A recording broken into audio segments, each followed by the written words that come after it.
Hello, my lovelies. Today we will read Cabin 12 Chronicles, written by Striker Sky, Chapter 2. I woke up with a start, my heart racing, and my breaths coming in short gasps. Another nightmare. It was always the same one. My dad abandoning me, leaving me alone and unwanted. It was the only explanation I could think of for his strange behavior lately. Instead of getting my brothers, like I usually did, I couldn't shake off the feeling of unease. I needed to do something, anything, to ease the turmoil inside me. So, without a second thought, I got up and headed straight to the strawberry patch. The cool night air brushed against my skin as I gathered up some of the fruit and felt comforting in my hands, grounding me in reality amidst the chaos of my thoughts. With a sense of determination, I made my way to a secluded spot and knelt down, arranging the strawberries into a makeshift offering. I burnt the fruit. "Ganymede," I whispered softly, feeling the weight of my worries pressing down on me. "Please, help me understand. Help me make sense of everything that's been happening." I closed my eyes, bowing my head in silent prayer, hoping that somehow, someway, I could find the answers I was seeking. The moment I said the name, I realized how childish I was being. More than that, I should have just been happy Dad was here at all. Most godly parents never haunted their kids. I was no exception. "Percy, we've been over the importance of names," Ganymede interrupted gently. I held back tears. He was here.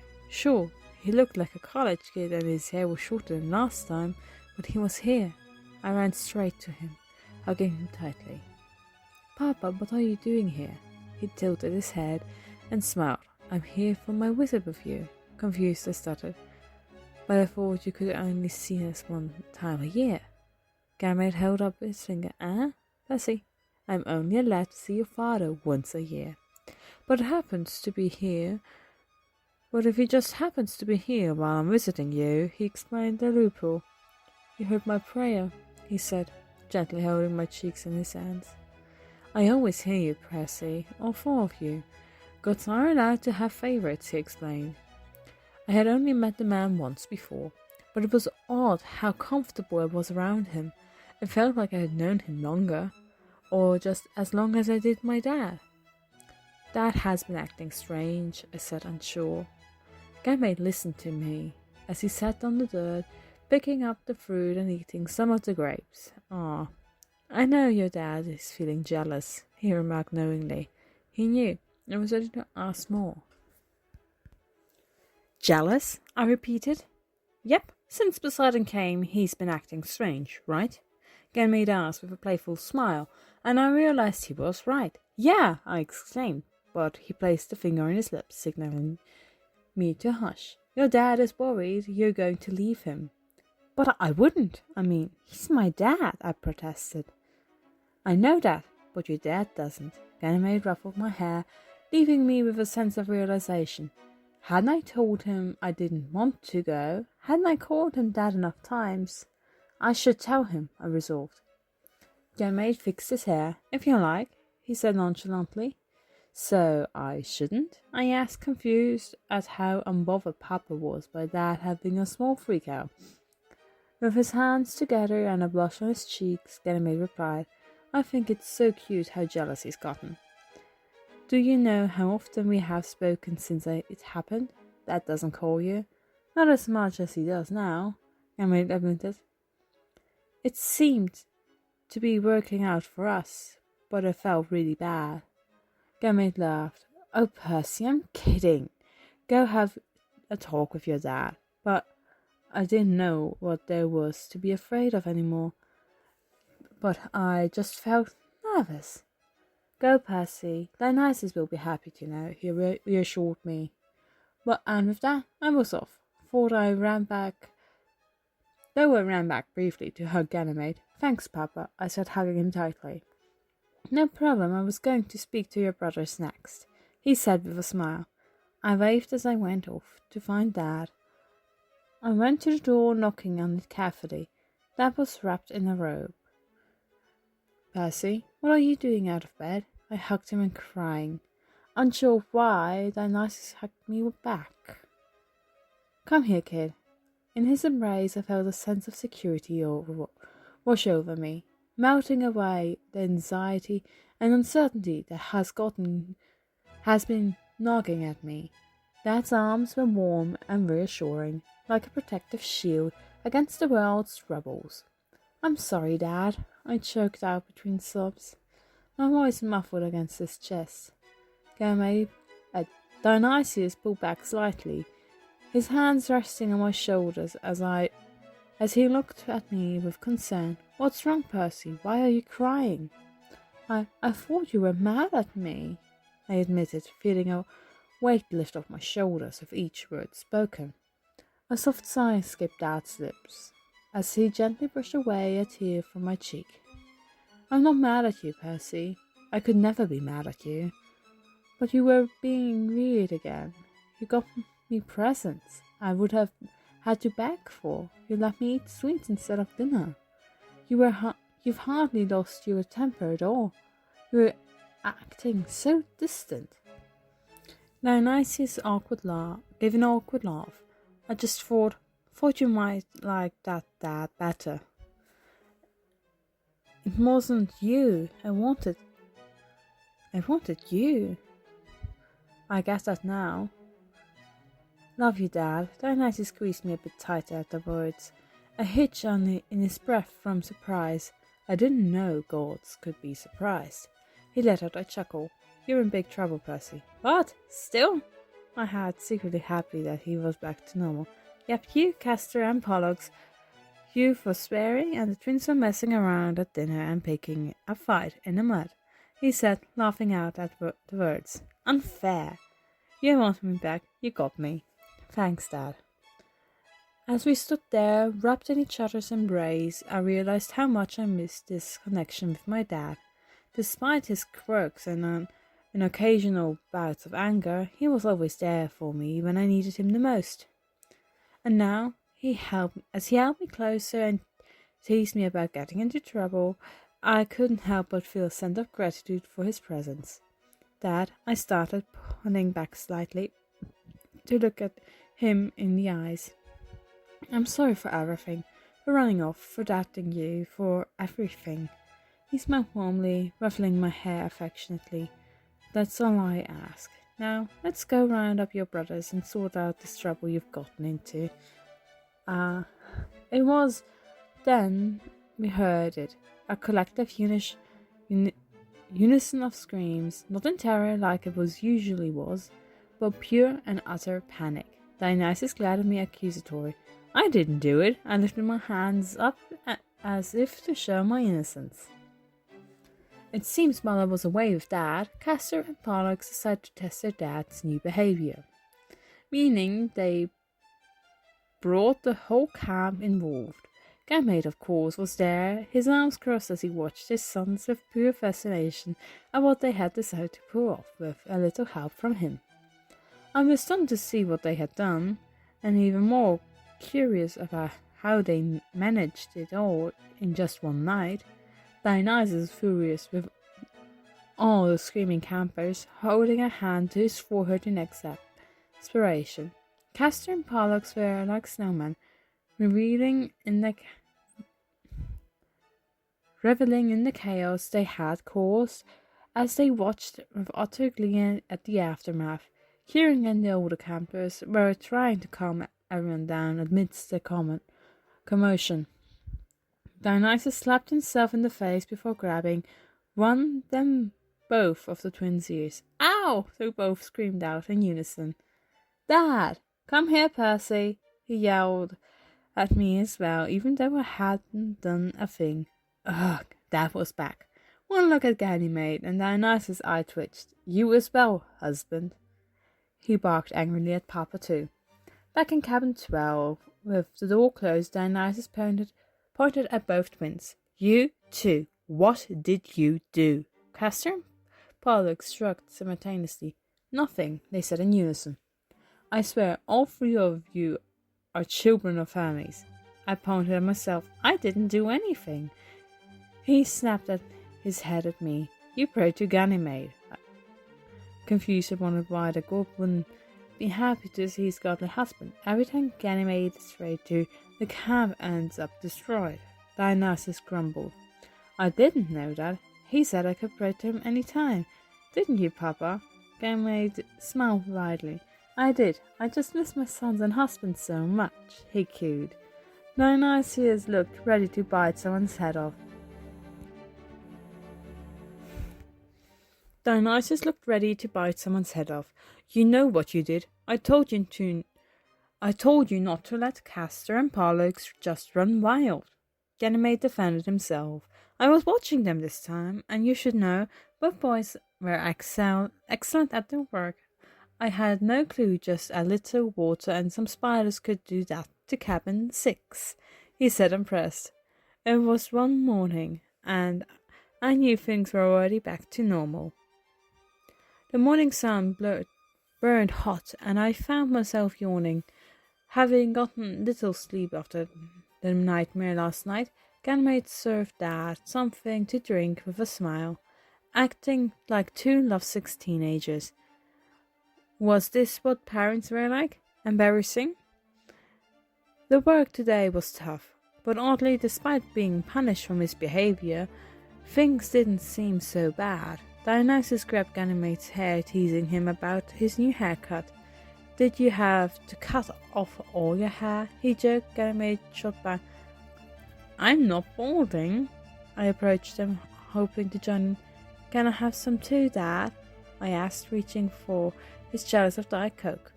Stay away from my Diet Coke, Dionysus snapped, sitting up abruptly. It's not just Coke, it's special. My husband made it.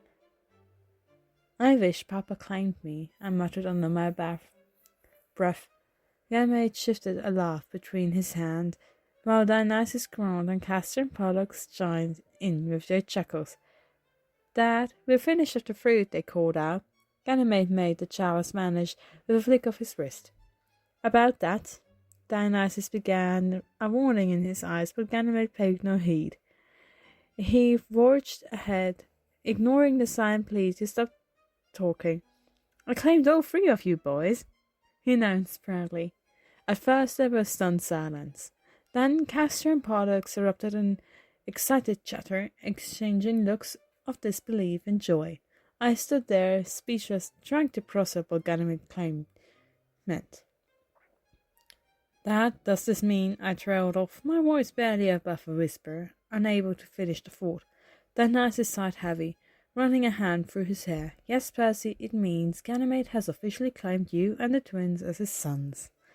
And one whirlwind of emotion swept through me, relief, confusion, and a tingle of sadness. Relief that I was claimed by a god, confusion about what all that meant, and sadness at the realization that this marked a change in my relationship with Dionysus. Ganymede stepped forward, a gentle smile on his lips. Don't worry, Percy, this changes nothing between you and your father. You'll always be his son, and he'll always be there for you. I nodded, grateful for the reassurance, but the unease lingered. Would things truly be the same between Dad and me? Would he still be the same grumpy, unpredictable Dionysus I knew? I'm still in charge of you 3, so don't get excited, Dionysus said, pulling out sunglasses. Ganymede hugged Castor and Pollux, asking about what kind of new powers they would get instead. I hugged Dad. Dionysus patted my back awkwardly, clearly uncomfortable with the display of affection. All right, enough of that. You've got work to do, he said gruffly, but I could sense a hint of warmth beneath all tough exterior. Thanks, Dad, I said, feeling a lump in my throat.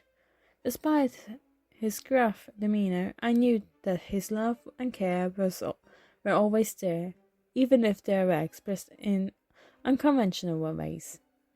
I appreciate everything you do for us. His expression softened. Sure thing, Pablo. Dionysus POV. I had been on Earth and Olympus for a long time, while Percy, Castor, and Pollux would only make up a single tiny spark of it. If that, seconds in the time I had, while I still would have endless, so much of it would be without them. I had never been so close to any of my kids for that reason. And before Percy, I'm sure I would have kept that correct distance. So, one day in the future, I would have heard. But time was the best medicine. But Percy carved family, and like a tidal wave, he crashed over us and pulled us into his whirlpool. I could have escaped, but I gave in. I gave in because what could have hurt? And now I was so close to drowning, I didn't hate this. Carrying Percy on my back was a position no god would even be caught in. Still, his closeness was nice. The way Percy wrapped his arms around my neck was precious, his heart beating in his chest, as if nothing was wrong with the world, or that the world wouldn't try and pull him into more danger. Percy, though he was disowned by Poseidon, would still have to face his prophecy when the time came for him. I had hoped Talia would take that burden away, but with my son's luck, who knew what the future held? I spotted Ganymede stuffing his face with some strawberries. He listened intently to Castor and Pollux. My husband was so infatuated with these kids, I never would have pegged him for a kid guy / god. I guess years of being mostly ignored by humans and gods will do that to you. As I carried Percy on my back, his arms wrapped securely around my neck, I couldn't help but wonder about his age. How old was he now? Hey Percy, I began, my voice laced with curiosity. How old are you now? Percy shifted slightly on my back, his grip tightening as he thought for a moment. 13, he finally replied, his voice tinged with uncertainty. I nodded, knowing that destiny would soon call for him. In just 3 more years. Suddenly, Percy fell asleep, his head resting against my neck. I rolled my eyes. Only Percy would fall asleep on the god's back. This kid. I walked us down the stream, enjoying the tranquility of the moment. It was nice having the child so quiet. He was still somewhat small for his age, but soon he would shoot up, and then he wouldn't want his dad carrying him. He wouldn't want hugs, and even after that, maybe he wouldn't need me. Well, not as much as now. Too bad, time couldn't just freeze. Dionysus, a stern voice called out to me. I recognized the firm tone instantly. I turned my face to Poseidon, who was still not able to dress himself, and apparently just as upset with me as the last time we met. He wanted Percy, and I was starting to wonder if he was going to try and kidnap the kid soon. Yes, Lord Uncle, I replied sarcastically. Poseidon's expression tightened at my tone, but he quickly composed himself. I need to speak with Percy, he said, his voice demanding but with a hint of urgency. You can't threaten the kid to let you claim him, I retorted, shifting Percy's weight on my back, feeling protective of him. Poseidon's gaze shifted between Percy and me, and I could see the determination in his eyes. He's not your son, I empathized, trying to make him understand, and you told our world he wasn't yours. Poseidon replied cryptically, his tone guarded. I have reflected, he continued, his expression inscrutable. I knew what he wanted. It was all for glory. He wouldn't care if Percy lived or died. He was nothing but a little soldier in Poseidon's grand schemes. This tug of war would never end as long as Percy remained Percy. I wanted it to end. I wanted closure. What do I have to do to show you Percy is coming back? I asked, my voice laced with frustration and determination. Poseidon's eyes narrowed as he regarded me, weighing my words. For a moment there was silence between us, the only sound being the gentle rustle of leaves in the breeze. Finally, he spoke. His voice low, but filled with conviction. "I want to hear his words," he demanded. I couldn't help but roll his eyes. Wasn't the last rejection enough? "If one rejection isn't enough for you," I muttered sarcastically, feeling the frustration bubble up inside me. Poseidon's gaze hardened, but he didn't come back down. "You cannot deny his heritage, Dionysus. He is the son of Poseidon, and one day he will embrace it fully." His words hung heavy in the air, a reminder of inevitable. But then a voice interrupted the tense exchange. "Dad?" Percy's grudgy voice cut through the air, his head still resting against my neck as stirred from his sleep. He blinked sleepily, looking between Poseidon and me with confusion. He seemed not to have registered Poseidon's presence yet. I gently lifted Percy off my back, setting him down on the ground. Percy rubbed his eyes, still groggy from sleep. I felt a smile tug at my lips as Percy leaned against me, using his hand to keep himself balanced. Then he looked up and saw Poseidon. His ocean blue eyes widened in surprise. "The fuck?" he exclaimed, almost jumping back in shock. "Percy, do not swear in front of God," I reprimanded gently, though I struggled to stifle a laugh. Poseidon, clearly offended but trying to maintain his composure, admonished, "It's fine." "Sorry, Dad," Percy apologized to me. "But of course," Poseidon injected. "It's quite alright, Percy." Percy's face furrowed in confusion. "I wasn't talking to you, my dad, right here," he said, gesturing to me as I fought to contain my laughter. Poseidon's expression soured as he pouted. "I'll wash your mouth out with soap later," I teased Percy, and he continued to jerk around unfazed. Poseidon, on the other hand, appeared increasingly jealous. "Why can't you see, Perseus? I am your father. He is standing before you. Have you no respect at all?" Poseidon's tone was stern, but Percy remained oblivious of his father's attempts to assert authority. Percy's eyes widened as if a light bulb had just gone off in his head. "All right, sorry, Dad." He turned to me in expression. "You're the only dad I need, Mr. D." My heart swelled with pride at his words. Despite everything, Percy still looked up to me as his father. I couldn't help but feel a sense of reassurance in the moment. "Thank you, Percy," I said, my voice filled with genuine gratitude. Suddenly, Percy's expression shifted as another realization dawned on him. "Wait, but there's also Papa Ganymede," he exclaimed, his eyes brightened with excitement. "He's my dad too." I chuckled at Percy's enthusiasm. "That's right, he is," I confirmed, a smile playing at my lips, "and I'm sure he'll be thrilled to hear that you see him as your dad as well." Percy beamed at the thought, his earlier confusion now replaced with a sense of warmth and belonging. "Yeah, he's awesome," he remarked fondly, a genuine affection evident in his tone. I ruffled Percy's hair affectionately. Poseidon was not the god of the ocean for no reason.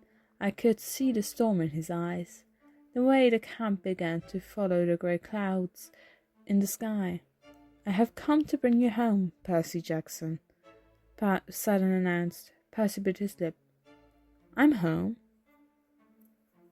I have made a castle for you and your mother. She's also waiting for your return. We can be a family. Isn't that what you always carved?" Percy stood very still. I felt something in me move. His mother. The color blue and something but the good memories of his childhood. My hands turned into fists. As the boy looked to his father, I wanted to shake him, beg him not to go, but I knew I could never compete with that. Staying here in a run-down camp compared to a castle. What that would house his mother and father? As Poseidon awaited Percy's response, tension hung thick in the air. Percy glanced between his father and me, his gaze lingering on each of us for a moment. Then, with a determined look in his eyes, he stepped forward, placing his hands around me. "Dad, this is my home," Percy said firmly, his voice carrying a sense of conviction. "I belong here with you, Castro, Pollux, and Papa Ganymede. This is my real family." I felt a surge of pride and relief wash over me. Despite the allure of a castle and the promise of a united family, Percy had chosen us without hesitation. Poseidon's expression darkened, his disappointment evident. "You choose this over your birthright?" he asked, his voice tinged with disbelief. "I'll never choose you. I'll tell you as many times as I have to. I disown you, Poseidon, god of the sea." Hearing such words of disrespect threw both me and Poseidon off our ground. Without hesitation, I scooped Percy up into my arms, shielding him from any potential harm. Poseidon's gaze bore into me with intensity, but I stood my ground, and my protective instincts overriding any fear or doubt. "You may regret this decision, Percy," Poseidon warned, his voice laced with disappointment and frustration. "But know that your blood ties to the sea will always be there, waiting for you." Percy met his father's gaze with unwavering determination. "I've made my choice," he declared firmly. Poseidon's expression softened briefly, a flicker of paternal concern crossing his features. "Very well," he consented, though his tone remained stern. "But remember, Percy Jackson, you will always be a child of the sea," he said, with a voice of resounding sadness. With those words, Poseidon turned on his heel and disappeared, leaving behind a lingering sense of tension and uncertainty. I held Percy close, offering some reassurance. As we watched Poseidon depart, once he was gone, I let out a sigh. "I didn't think I'd have to say this," I began with a sigh, then continued. "But I'm enrolling you in some classes on how not to anger the gods." Percy burst into laughter, but I remained dead serious. This kid was going to be the death of me. Of relief, hoping that this encounter would indeed be the last. As Percy continued to laugh, I couldn't help but crack a smile. His laughter was infectious, and despite the seriousness of the situation, I found myself chuckling along with him. "Hey, I'm serious, Percy," I said, trying to maintain a stern tone, but failing miserably, as a grin tugged at the corners of my lips. "You've got to learn to keep those smart remarks in check, especially around powerful gods like Poseidon." Percy's laughter gradually subdued, but a mischievous twinkle remained in his eyes. "All right, Dad, I'll try to behave," he said, still unable to contain a few giggles. I ruffled his hair affectionately. "That's all I ask, Percy. Just try not to anger any more gods, all right?" He nodded, his smile now more subdued but genuine. "You're my dad.